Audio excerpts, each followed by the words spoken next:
24 équipes rêvent de ramener la coupe à la maison.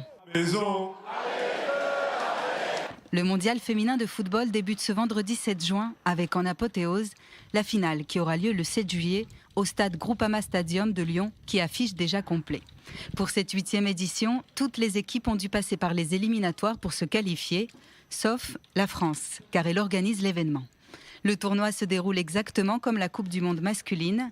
D'abord la phase de poule, puis les 8e de finale, ensuite les quarts, les demi et enfin la finale.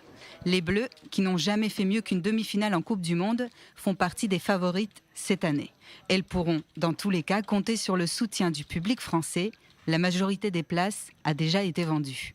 Composée d'une armada de Lyonnaises et de Parisiennes, l'équipe de France semble suffisamment prête pour affronter son premier adversaire, la Corée du Sud.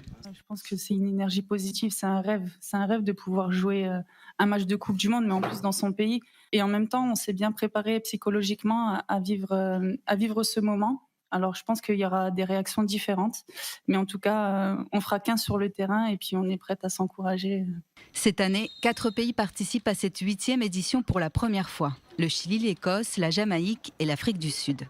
Comme pour les hommes, la Coupe du Monde féminine se déroule tous les 4 ans. La première édition a eu lieu en 1991 en Chine. Elle n'avait réuni que 12 pays. Cette année, il y a 2 fois plus de nations. D'ailleurs, comme sur les pelouses russes en 2018, l'arbitrage vidéo sera utilisé sur les 52 matchs du mondial féminin.